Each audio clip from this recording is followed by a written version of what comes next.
Alice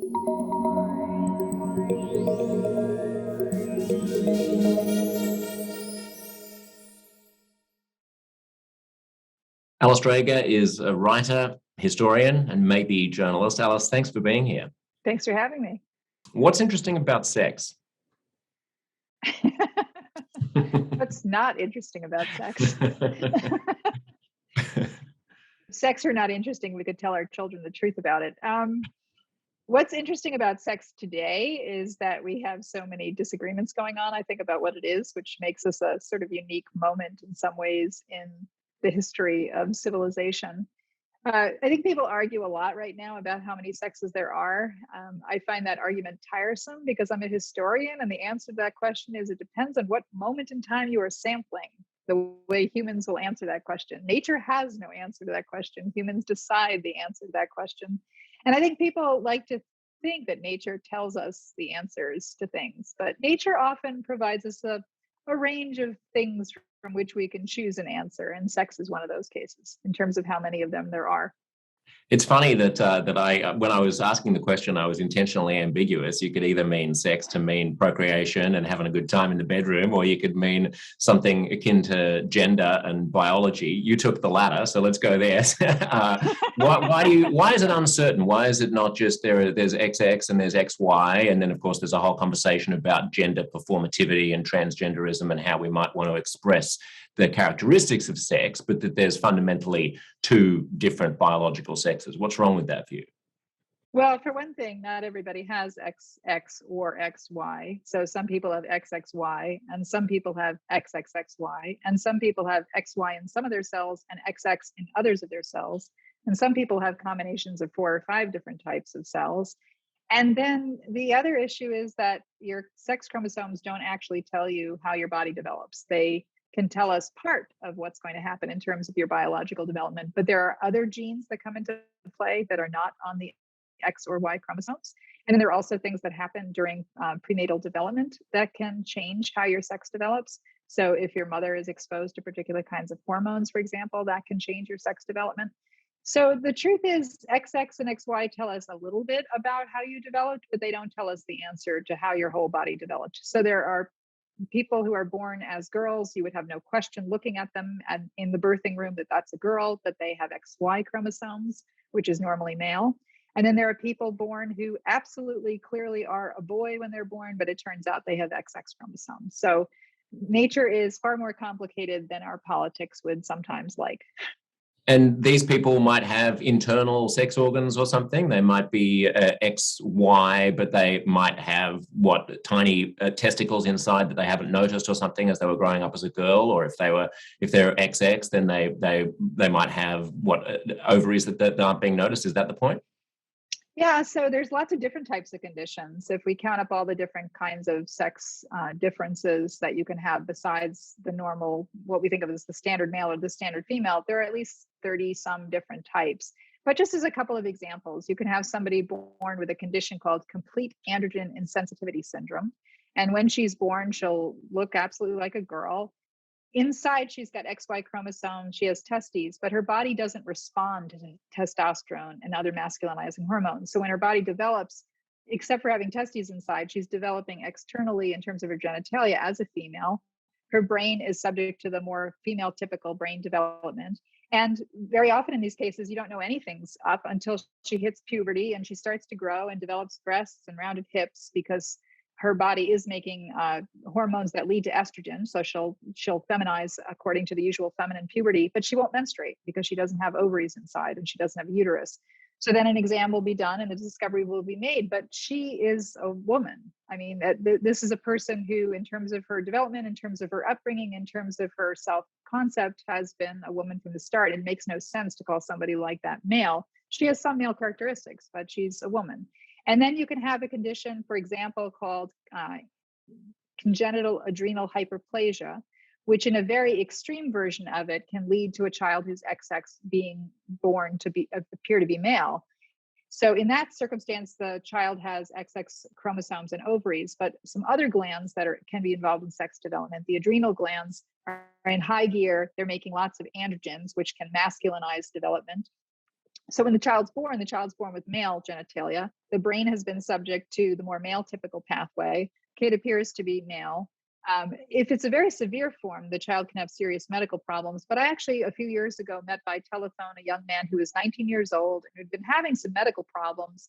He was a straight young man, 19, played sports, sort of typical guy, and had just found out that he had that condition and he had ovaries and a uterus inside of him. And the reason he was having medical problems was he was menstruating internally.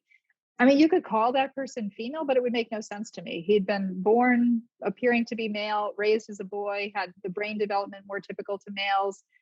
It makes no sense. And in fact, part of the reason he was calling me, his doctor wanted him to talk with me about whether or not he should get a sex change, which I found a little odd because I'm a historian, but okay, I'm happy to talk to people.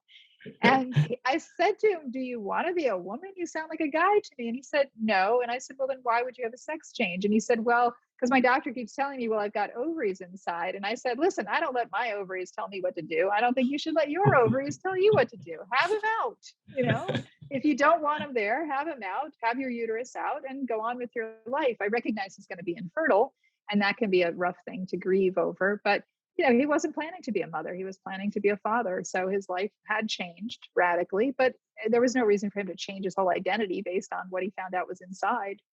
So in the current cultural moment, it sounds like what you're saying, that there are a multiplicity of different sexes and it's not just a binary, could fit into one of two sort of dominant camps at the moment. The conservative, or what might be regarded as the anti-transgender sort of traditionalist side, might say, okay, so there are these exceptions, there are these sort of fringe cases, of course, and they should be treated, as with respect and dignity in their own right. But that's a medical condition. For the vast majority of people, we're still working with a biological binary.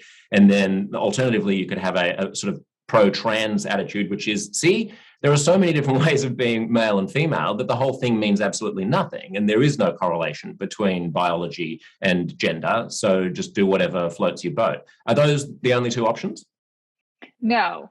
And I don't think you actually need to believe that sex has a multifaceted existence in order to believe that transgender makes sense. So transgender is about how you feel. It's about how your brain works, how your identity works, how your life works. We don't need nature to tell us there are lots of different variations within sex to allow for transgender people. Even if there were only two sex types in the world in terms of the biology of gamete production, in terms of the biology of chromosomes, I would still want to respect a transgender person who felt that the sex assignment given to them does not work in terms of their gender identity. And I would absolutely recognize them for the gender they self-express as, because that only makes sense to me in terms of a human rights perspective. It's basic human dignity as far as I'm concerned. Some people say, okay, so there's really only two types because it's gamete production. And they say, for the intersex types, they really fit into the two categories or not at all because they don't have gamete production. This is if you make eggs or you make sperm. I find that argument really kind of silly because children don't make gametes. So females are born with eggs, but males don't start making sperm for a while.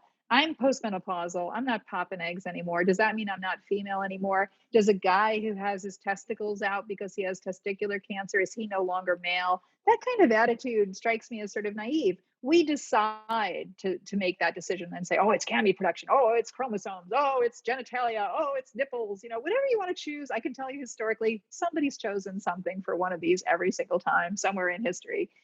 Nature doesn't care. I don't know why we should be so obsessed with it. It doesn't make sense to me to be super obsessed with it. For me, the question is, how should we think about respect for each other? And the answer to that is not, let me do a chromosomal assay on you, or let me do a blood test on you, or let me check out your genitals. The way we respect each other is just to deal with each other as human beings face to face. So that sounds like a very tolerant and accepting and progressive point of view. Yet if one Googles you and transgender, then about a dozen years ago, you got yourself into hot water and suddenly you were the target of a hate campaign as being an anti-transgender academic. How did that come about? Well, it's a misinformation campaign like we're very familiar with nowadays in terms of many different different news issues where you can get misinformation campaigns. At the time that all bloomed up, I was doing a history of a book controversy over a book by a man named Michael Bailey, who's actually having lunch with me tomorrow because we're friends nowadays. But I did not know proof that you are a relentless transgender hater. He's not either, by the way. He like many people have been accused of that, actually actively agitate for transgender rights in medicine and the world. But what happened was he did a book about what he called feminine males. So he was interested in gay men who start off as being kind of feminine in terms of interests and hobbies. What happens with regard to men who ultimately transition to become women, males who transition to become women. And he talked about a particular theory by a researcher named Ray Blanchard from Canada, who talked about the idea that the motivation for transition among trans women actually is not just about gender, it's about sexual orientation. And it's about multiple different types of sexual orientation. Blanchard identified two. One is very, very, very feminine, what he called androphilic males, which are males attracted to other males, whose lives make more sense as females. So they transition. And the other category was the controversial one. That's a category called autogynephilia, which Blanchard identified as natal males, so people born male, who feel sexually excited at the idea of being or becoming a woman. And it took me a while to wrap my head around what that kind of orientation looks like. But to be honest, the more I studied human sexual orientation, the more I thought they're all weird. Everything, including heterosexuality, which we think of as plain vanilla, is strange if you think about it. And so Bailey came under attack because a group of transgender women didn't like him talking about this particular approach because they thought that it would make them look like they were mere fetishists. And I don't think that's what autogynephilia is about. I think autogynephilia is a legitimate sexual orientation. And if it turns out a person's life will be better for transitioning, then my feeling is always, I don't really care what the cause of the need to transition is. My feeling is if transition is going to make your life better, then we should help you transition. For me, it's an outcome-based question. But Bailey, as a scientist, was interested in the question of etiology. Where does it come from? And that's what made it really, really controversial. That said, nowadays, thanks to the internet, there are a lot of people who are out about being autogynephilic trans women, and they are quite out about it. And so, I talk with a lot of them. And as it turns out, some friends of mine who are trans women also identify as this, but did so years before I knew them. I just was not familiar with this theory because a lot of people who are interested in transgender rights think it's dangerous to talk about sexuality and they want to talk only about gender. My own personal opinion is that for many of us, our genders and our sexualities are intertwined. They come together in a way, and I don't mean that as a sexual joke, but it is kind of what happens. They're linked to each other. So for all of us, gender identity and sexuality, or many of us, gender identity and sexuality are interlinked.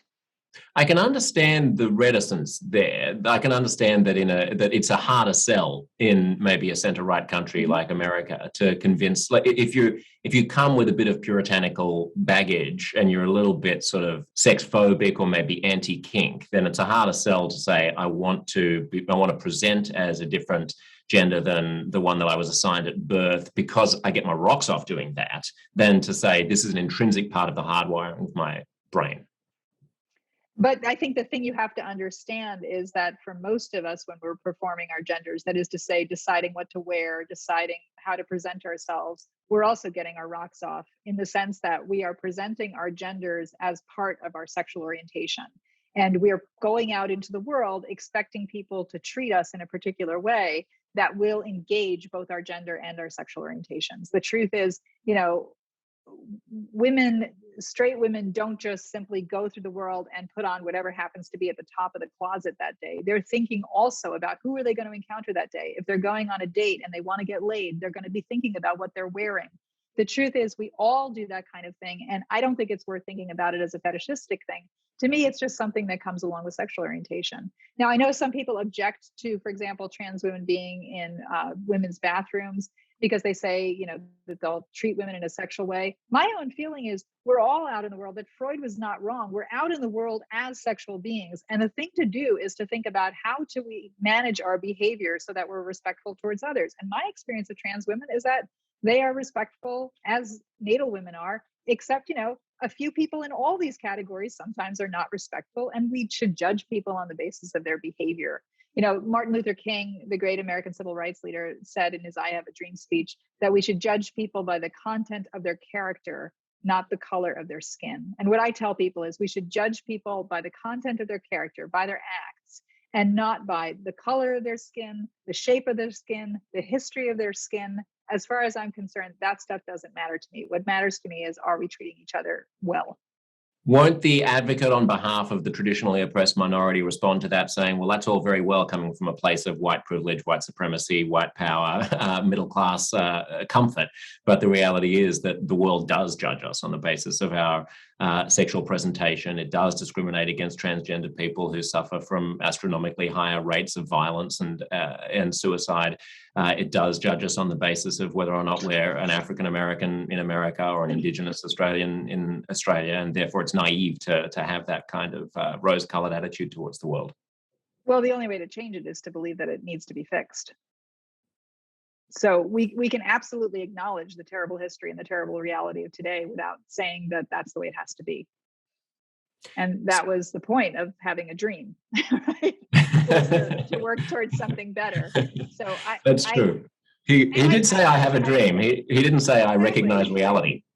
Exactly. And I have to say, I do not understand why people need to spend so much energy policing sex and gender. I don't think it's necessary, and it harms a lot of people. So this kind of constant angry policing around sex and gender, I find exhausting and hurtful and hateful, and it does not have to be necessary. As somebody who's now 55 years old, for the people in my life who are using the they, them pronoun, especially if they're using it newly and they used to use he or she, I struggle. And so people have said to me, how dare these people make us do this? And my attitude is, what is the big deal of me having to check myself and remind myself their preferred pronoun? Is it really that hard? Now, does it in fact cause me to hesitate sometimes and to find myself thinking, how do I think about gender? And so it puts me in a position of having to do some thinking. Yes. And I don't think that's a bad thing, but that doesn't mean I shouldn't have to respect what the other person is asking of me in terms of their gender. I had somebody say to me at a conference once, this will never change because we're never going to get used to using a plural pronoun for a singular person, right? How can we use they, them for a singular person? And I said to them, this is exactly what I was told in the 1980s when we were trying to shift the language from using he as the supposedly gender neutral pronoun. So when you were talking about a person without a specific identity, we would use the word he, and we shifted over to he, she. And I was told by people, we'll never do this because we're so used to using he, we could not possibly use he/she. Well, now we use he/she, we put she in, we're moving towards just using they as a gender neutral pronoun. This can be done. It's not that hard. We don't have to go to war over pronouns. Also, we already use they, them as an ambiguous gender pronoun anyway. When the bus driver tells you get off the bus, you listen to them, I might say to my kids. You listen to them. Exactly. Because I don't know whether the bus driver is a man or a woman. You said you don't want this sort of policing of sex and gender. What do you mean by that? What is the policing then? If you're cool with they, them, what's the policing? Well, bathroom policing in the United States is very, very intense. So the idea that we can't have people come into bathrooms if their biological gender history is different, or their biological sex history is different than what their gender identity is, I think that's frankly just kind of silly. I don't know what the big deal is about bathrooms in America.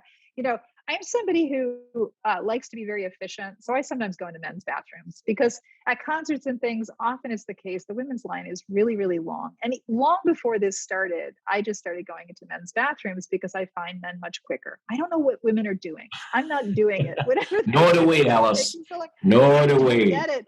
Nobody gave me the manual to tell me why I'm supposed to be taking longer in the bathroom. I am washing my hands because I do history of medicine. So I do wash my hands, but I don't have to take a long time in the stall. So I don't know what that's all about. I can't believe you just confessed that you used the wrong bathroom. Don't go to Virginia. You can get hanged in Virginia for that.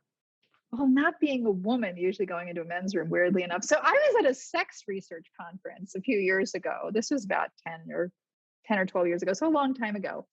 And it was a sex research conference where we were all together in the same room. And that meant that every time there was a break between sessions, we all went to the bathroom, right? So it was difficult to get everybody in and out of the bathroom before the next session was starting.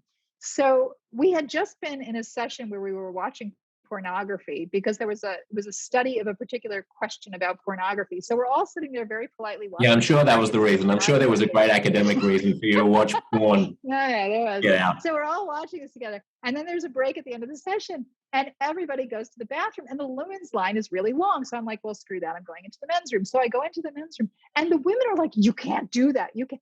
I said, we were all just watching pornography together. I can't go into the men's room. I'm pretty sure we all know what a penis looks like. So I went into the men's room. The guys were like, hey, Alice, and I just used the stall and I was polite and respectful and didn't stare at their penises, and took myself out of there. I don't know why we have to be quite so intense about bathrooms. But sports is another area where people are very heavily into policing.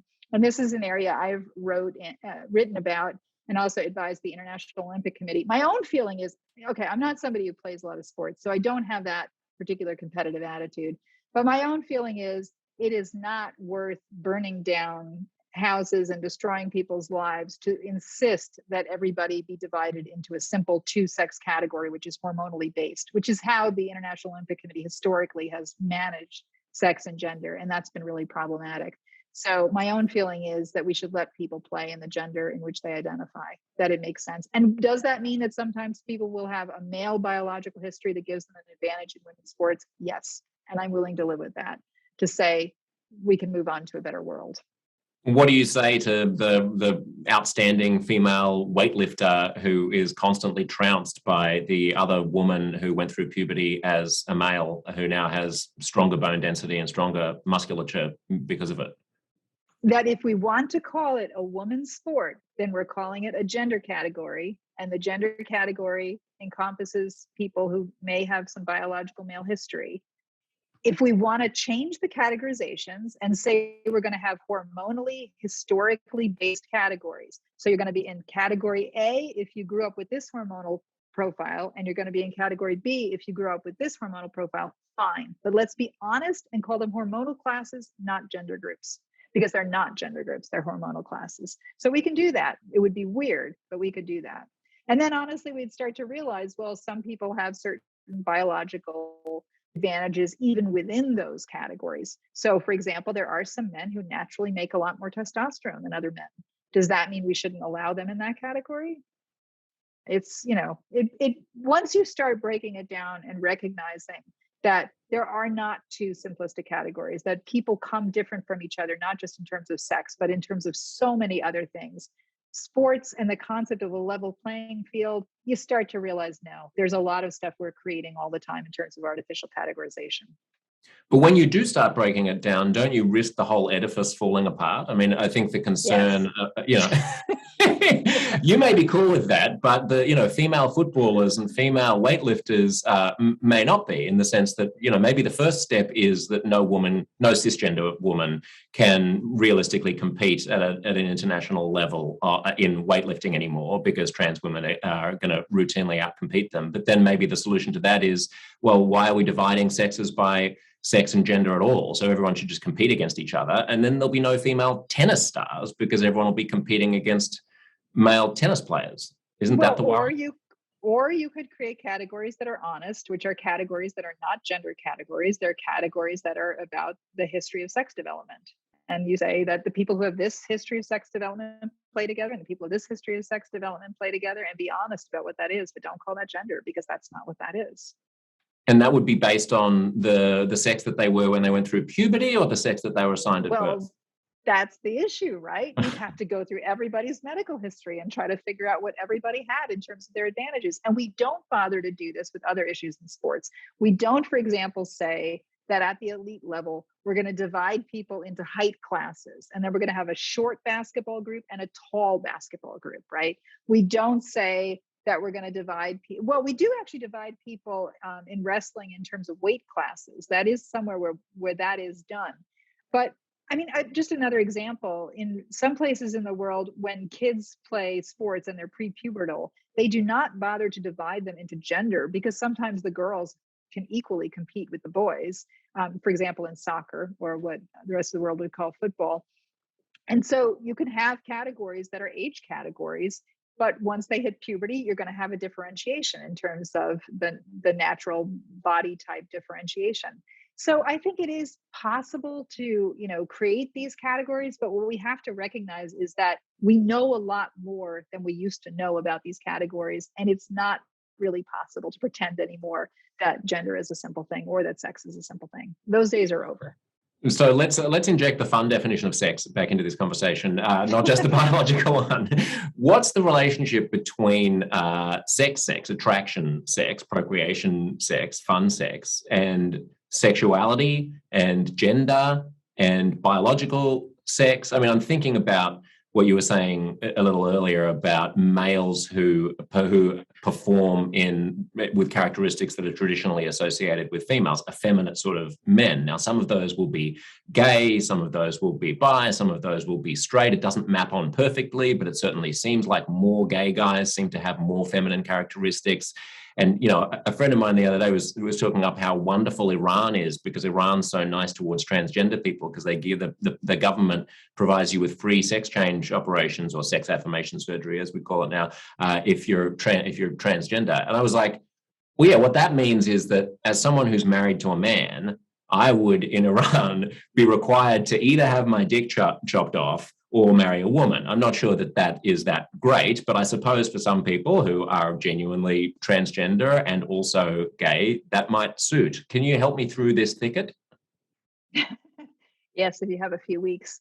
So, so you're right. The idea that somehow Iran is a blissful place is really not the case, because you're right. They're taking people who in this culture would be gay men and insisting that if they want to survive, literally survive, that the way they will survive is to become straight women through sex change operations. And that is not something you want the state imposing upon you. But it is the case that it makes some sense to decouple sexual orientation from gender identity. So you were saying, you were referring earlier to gay men. What we mean by gay men in this culture is men who are attracted to other men. But that is something that sexologists refer to instead as a male who is androphilic.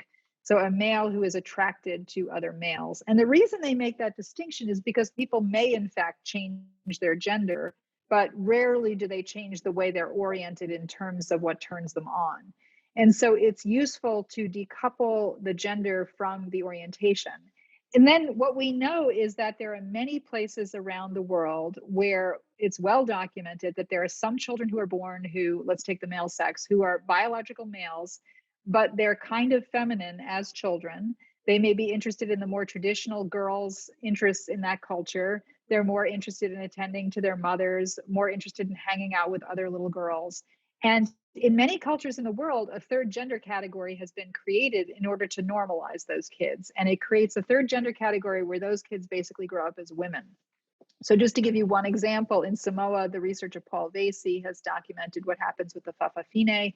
And these are biological males who are identified early on as being more female typical.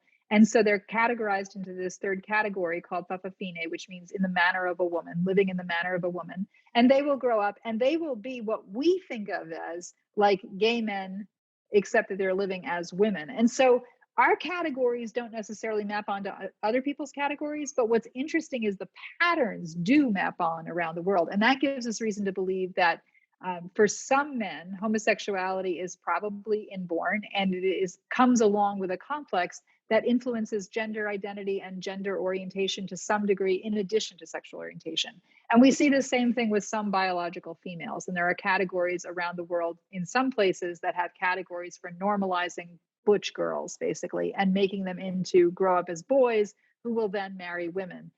In this culture, they might be butch femme lesbians who marry other women. In other cultures, they may be identified as males with or without a sex change. They may be identified as males and allowed to marry women, and women will marry them. So there are different kinds of categories in different traditional cultures, and the one we have here is similar in some ways and different in other ways. So when sex researchers talk about orientation, rather than talking about homosexuality and heterosexuality, when they're talking about individuals, they prefer to talk about things like androphilic, gynophilic, meaning attracted to females, or bisexual, attracted to both sex types. Just an interesting Does that aside, help? Alice, on, yeah, totally. An interesting aside on Samoa. When I was in my teens, I did an exchange program to Tonga and lived in a little Tongan village for a month. And the whakaletis, which is the equivalent in Tonga of the sort of third gender type people, I was interested to learn that most of them are not sleeping with each other. Most of them are sleeping with straight men, and they'll buy a case of beer so that they, for example, so that a straight man will allow them to go down on them or something without getting too explicit. But like, that's their sexual life, and that's totally acceptable. And there's nothing presumed to be non-masculine nor non-heterosexual about the straight guys engaging one of these, female presenting males for a sexual favor in exchange for something, which would totally blow the minds of people in the West, I think, who are much more, I suppose, dogmatic about the boundaries, although that may also be changing. Is there a risk of confusion or contagion among gender identity as a result of people's confusion about their sexuality? What I mean is, like, I have a number of gay friends who feel like they were very girly boys. They always liked, putting on lipstick and dressing up in girls' clothes, and they didn't like sport when they were kids, who tell me that now, if they were growing up, they probably would be trans. They probably would think that they were transgender. There certainly seems to be some concern, particularly in the United Kingdom, about there being a contagion effect among adolescent girls who all seem to be trans boys at higher rates. Certainly within certain peer groups, it seems to be disproportionately among people who are on the autism spectrum. Like, what do you make of that whole brouhaha about, like, are our queer kids being misled into transgender identity? Well, I don't like the use of the term contagion, right? Because it makes it sound like being transgender is a disease. So I don't think that's a useful way to think about it. But is there a cultural influence in terms of how you end up seeing your gender identity? Absolutely. So at all points in history, people have understood their own identities within the context of what their culture has allowed. It's very rare that you find somebody that manages historically to come up with a brand new kind of identity that is not already existing within that culture in terms of the cultural evolution. So, I totally understand why it concerns people who are gay and lesbian, who feel like they're watching youth who ought to be naturally growing in the same categories they grew into it, but are instead ending up in a category of transgender. But my own feeling is, again, the outcomes question. What's the best thing for those kids? If in their lives they're going to be best off in terms of understanding their own self-identity to be transgender, then I don't have a problem with that. Might it result in the fact that we have statistically fewer gay men and statistically fewer gay lesbian women? Yes. And that can be a problem politically. But I don't really see that as the reason why we shouldn't sort of understand the question to be, what's the best thing for this child? Now, one reasonable critique, I think, is all other things being equal, it's probably better not to do massive interventions on your body that are hormonal interventions and surgical interventions. If you could theoretically avoid those kinds of things and have the same positive outcome without having to do major changes on your body, then all other things being equal, that would be better. That's because hormonal interventions and surgical interventions come with non-trivial risks. But my question again would be, if it's going to turn out okay, and that's going to be something they identify as, and it's a positive identity for them, what's really our problem? I don't think we're allowed to say, no, you got to stay on my team, if it means that their life is better off because of a different kind of identification than somebody might have had 50 years ago. What if it means an end to what we traditionally understand to be gay culture or lesbian culture, because everyone who is, like, no more Butch Dykes because they all became men? I don't know.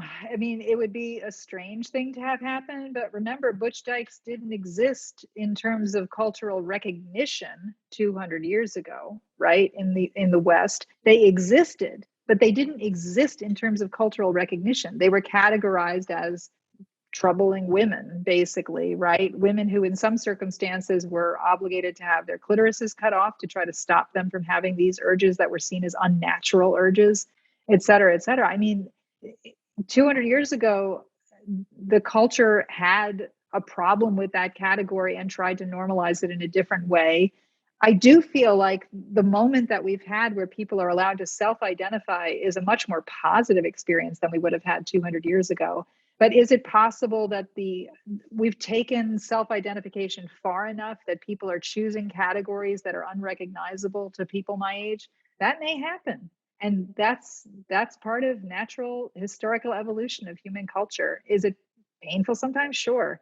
But the other thing I want to remind people, like, every generation looks at the younger generation and says, kids these days, how dare they do these things, right? My generation, it was weird colored hair, then it was piercings, then it was tattoos. Now it's various kinds of interventions on one's body to change one's gender presentation. My own feeling is, like, we always sort of criticize what the younger generation is doing. And in fact, I think it's important for them to find their way in the world by sometimes doing things to their body that we may go, oh, I wouldn't do that to myself, and I wish the kids didn't do it themselves. But our respect for them means having respect for allowing them to make decisions, and maybe making decisions we wouldn't make, and maybe making decisions we think are wrong decisions. But if we're going to take seriously the ability to respect each other and to let people have bodily autonomy, sometimes it's going to make us uncomfortable. So empowering young people, letting them make their own decisions and making, sort of getting out of the way so that they can express themselves how they will, is now also tied up with a kind of orthodoxy around some of these issues at academic institutions, particularly in the United States, where you'll see, universities and colleges sort of putting their finger on the scales and insisting that a certain type of conversation has to take place, and other kinds of conversations are either hate speech or aren't welcome on campus. This is another thing that you are vocal about. What is the state of play there? Well, in the United States, it's troubled, without a doubt. So there are many people who are being subject to being driven off of losing their jobs, losing their status as students in some circumstances, because they're expressing ideas that are considered so forbidden that they're things we can't even say. And it's very troubling to me. So in the United States recently, a transgender woman who is a researcher who looked at issues of pedophilia, so the attraction of typically men, but not always, but older people attracted to children, had done research in that area and was basically driven out of her tenured job because people were so upset that she was taking seriously the question of how to think about pedophilia as a sexual orientation. That's very disturbing to me.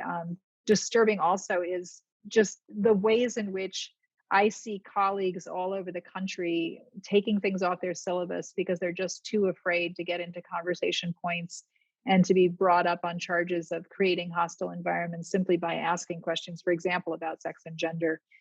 It's hard to know exactly where to draw lines in terms of, certainly we don't want a situation where you have a professor who is openly racist or openly sexist and creating a genuinely hostile environment within a classroom. But much of the time you end up with, these days, too extreme an approach in terms of really policing people's speech. I think it's really important, especially within an academic environment, to have the space to say things that maybe you don't believe, maybe you believe but are unpopular, so that we can explore those ideas together and figure out where we go from there. And we don't really have that ability. Right now, we're doing this constant conflation of speech with identity. So if somebody says something, that tells you who they really are. And we really need to decouple those and begin to have spaces in which people really are able to put forth ideas that don't necessarily tell us who they are, but are putting forth an idea so that we can debate it. The other thing that we need is we need to have an ability for people to explain themselves within reasonable stretches of time and not simply be canceled off the face of the planet very quickly. And then we need the ability for people to apologize for things that they've done if in fact they've changed their mind about something. It's incredible to me how often people are being sort of hauled up on the cancel altar over something they said 10 or 15 years ago. It just makes no sense at all. When you say that we need a space in which more controversial or unpopular ideas can be aired on campus, how does that mesh with your earlier spirit of generosity towards getting out of the way of the kids these days and letting them express themselves however they want to? You say we shouldn't have racist and sexist speech from professors, creating a truly hostile environment. But what if the definition of racism for young people these days is simply to, for example, deny that the United States is an irredeemably racist country, or that Australia is, or that we were founded on racism and that it's in our DNA, and that to deny that lands as being a racist claim for the woke students? Like, where does the generosity end? Well, I think in those cases, the students are not actually engaging in the dialogue. And so it's not actually a productive conversation, right? What you're having is an attempt to simply shut down all conversation. And that's not going to work if what you're trying to do is teaching and learning and research. So that's certainly problematic. There there are some students for whom the academic environment is so they're so fragile, and the academic environment is so dangerous to their psyche, at least they tell us this, that I think effectively what they have is a disability. And we have to ask ourselves the question of whether or not it's possible to do a reasonable accommodation within the institution at that point. So if you are so-called triggered by even so much as a discussion, for example, about where transgender comes from, or about the history of race in America, or something like that, if that very conversation is likely to cause you a psychic break, such that you may feel suicidal or you may be unable to come to class, then you have an impairment. And within the context of that classroom, you have a disability. And I think the right way to deal with that at that point is dealing with it as a disability and referring it to the Office of Disability for students, and dealing with it in a way to ask the question, is it possible to make a reasonable accommodation for this student without completely dismantling the classroom? And if it's not, then it's not doable. There are some people for whom they may have a physical disability where it's simply impossible to participate in a class. For example, a person who might have certain kinds of sensory disorders where it's just not possible to be in an ordinary classroom. We may make special accommodations to make it possible for them to have access to the same type of education, but not within the context of that classroom. And in some circumstances, I think that's where we have to go, is the recognition that if some people are really genuinely as incredibly fragile as they claim to be, that maybe they can't handle the classroom. I mean, you're giving a lot of credit to the students' claim of fragility, but as we just discussed in the conversation around the potential contagion, not contagion, let's not use the word contagion of transgenderism among adolescent girls, one builds up one's attitude towards the world and one's attitude of oneself in the basis of the cultural soup that you're swimming in. So if there is a narrative that's going on among young people that any conversations about sex being binary, or difficult conversations about race, or difficult conversations about feminism, any of these sort of touchstone hot button issues are a way for the power structures, the white supremacist power structures, the patriarchal power structures to impose their will on you, then isn't it the case that it's not a question of does this person have a disability that makes them incapable of hearing this? It's is this student in a peer group in which the norm is that they sort of feign fragility because that's what it means to be a good person, to not countenance such evil ideas? I don't know what to do with people who are faking it. That's a whole nother question, right? If people are faking being that fragile, I don't know what to do with that. I don't know how you figure out who's faking it, and I don't know what you do with that. The extent to which I will express offense against something rude that someone says when I'm around my grandmother is different than the extent to which I will express offense when I'm around my buddies at the bar. That doesn't mean I'm lying in either case, but it does mean that I'm moderating my response to things on the basis of my in-group. I think sometimes something genuinely is offensive, right? I mean, I've certainly had to be subject to ridiculous claims in my life about what women are and are not capable of. And they certainly convey to me a message that sometimes such speech is acting as if that's the reality of the world, and sometimes speaking that kind of reality in a weird way creates that kind of world. But I don't think we can stop having the conversation just because there are some people who frankly are, in some circumstances, simply trying to have power and shut down everybody else's ability to have any say. I mean, it's a difficult question. Historically speaking, we've not had quite so much of a problem with this because historically speaking, people were segregated into class types where they couldn't move up and down those class types very easily. So what we're seeing in some ways is the negative aspects of our successes of having created a world where more of us are talking to each other and more people have access to education and to jobs and to all the rest of it. I've written about, and I don't know how to deal with this question, that there are some people who are shutting down conversations because they're attention grabbers and because they're narcissists. And they simply want to shut down a conversation because they want all attention directed to them and they want to control everybody in the room. I don't know what you do with that. I really don't know what you do with that. But there are some people who are doing that, and I don't think we can let them be in control. Let's pivot from those people and the sort of cancel culture conversation to just how academic work gets done and how universities fund things and how corporations fund things. You sort of expressed concern about the corporatization of education, the branding of universities and things like that, and maybe the winnowing of permissible academic pursuits towards things that are very worthy. That, you know, if you as a sex researcher want to get funded to do a study into something that you just think is fascinating, then you have a certain chance of getting funding. But if you say that it's about increasing HIV response, or if it's about, you know, helping the transgender community combat sexually transmitted diseases, then it's a lot likely to get funding than if you're just saying, I'm just interested in why people have this kink. Yeah, well, that's not that different than the way things have always been, unfortunately, in terms of people with grants having to make claims about their research that is not necessarily totally on target with what they're really interested in doing. I mean, I think that corporatization of university systems is troubling because, in general, corporations have a system whereby they're interested in a singular message. A brand is a singular message.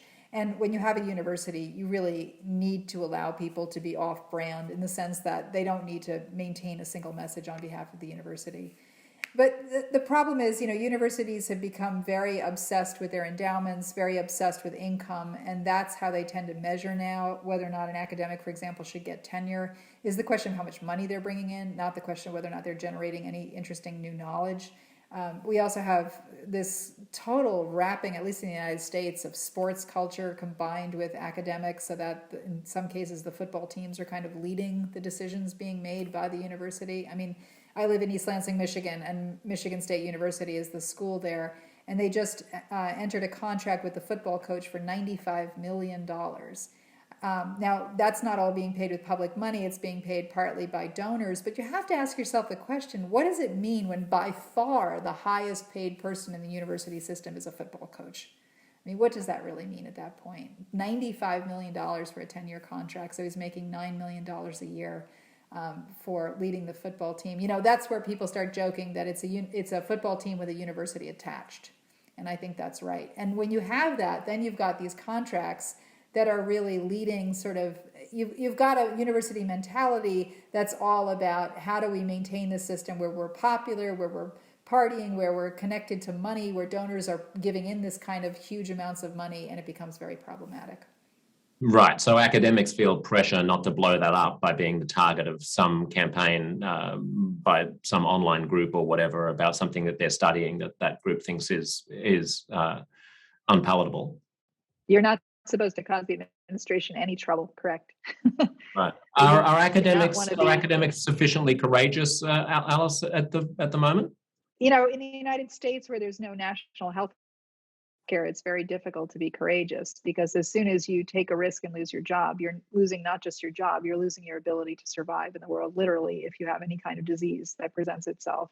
So the question of courage is a question of context, right? A person's not going to be courageous if they're surrounded. I mean, they're not going to do extraordinary feats if they're surrounded completely by people with machine guns pointed at them.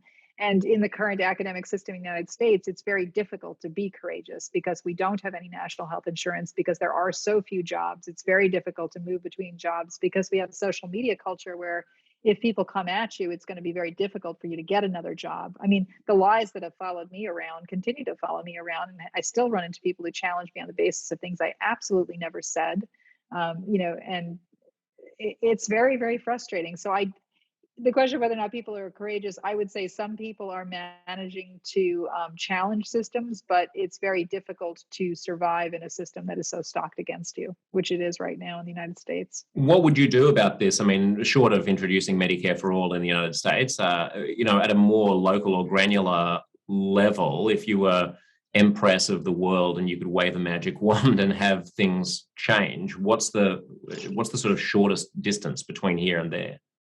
Well, national health insurance is something that I think is critically important, not just for academia, but for things like activism, and things like journalism, for people to be able to survive in systems that are low money paying systems and to take risks, it requires that you have some safety net, and we're lacking that safety net. But in addition to that, I would like to see faculty be much more involved in governance of universities. And I would like to see more universities adopt what are called the Chicago Principles, which is the idea that university administration should not be the arbiters of what we are and are not allowed to say, who's allowed to be invited to campus, what we teach, but rather that should be a project of the faculty and the students to have conversations, especially the faculty, about what kinds of things we can manage to tolerate. And we should, at that point, the Chicago Principles suggests, tolerate a very wide variety of viewpoints, because ultimately it's going to be a better environment for all of us. Where does all this leave feminism, Alice? Well, I suppose it depends how you define feminism. I mean, people define feminism differently. I like the definition of feminism that says that feminism is the radical idea that women are people. I think I think where it leads us is the same old recognition that there are certain gender inequities.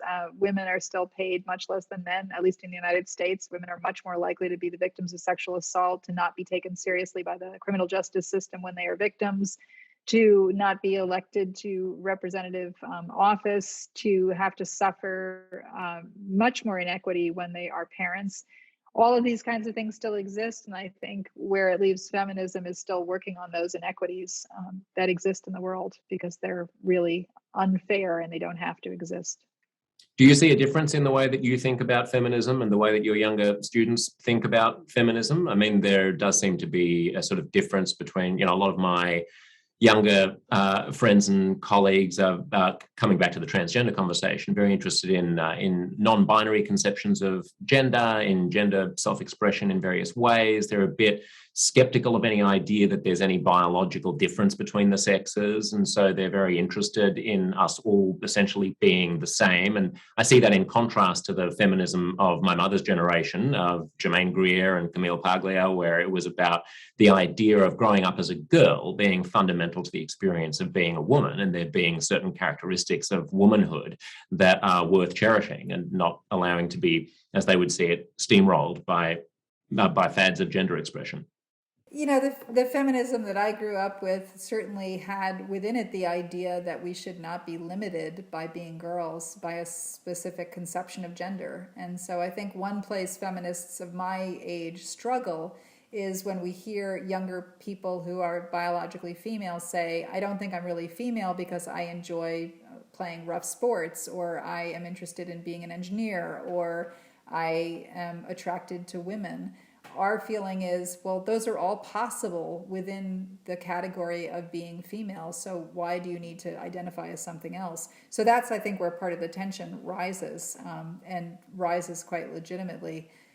That said, I mean, if somebody does feel that their identity makes more sense in terms of presenting, for example, as gender non-binary, as feeling that they don't make sense in either traditional category, I get it, right? I mean, I suspect that if I had grown up during the current generation and I was the same person I was then, which was somebody who had strong views against the ways in which I was being held back simply by ridiculous ideas of what it means to be a female, I might have identified as gender non-binary within that category. And I don't think there would be something wrong with that.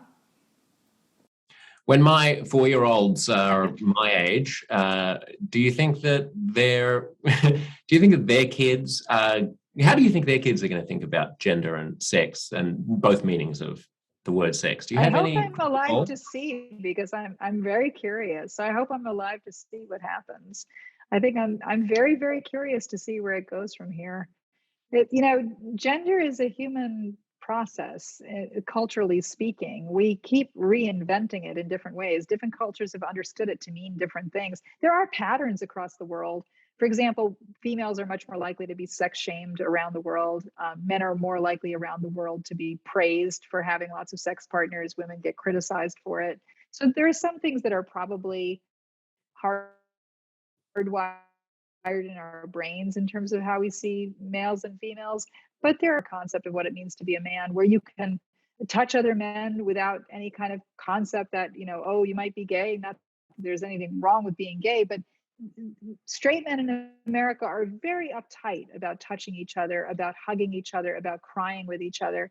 There are many places in the world where straight men are absolutely allowed to do that with no shame whatsoever. So gender is a cultural process and a cultural, a kind of collaborative process that we don't think enough about.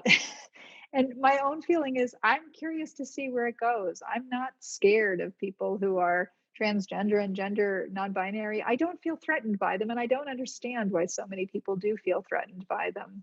I don't get it. I think we can be people together in the world. I think there's so much about myself that I don't really totally understand, and I don't feel the need to hyper examine it any more than I do other people. That we can just be at peace together. And that would be my goal. My hope is your children's generation will be at peace more than ours is. Great. Well, I'll have you back on the show in 40 years and we can compare notes and see how it went. Alan Davison, thank you so much for joining us on Permission to Think and Uncomfortable Conversations. It's lovely to talk to you. Thank you. This has been fun.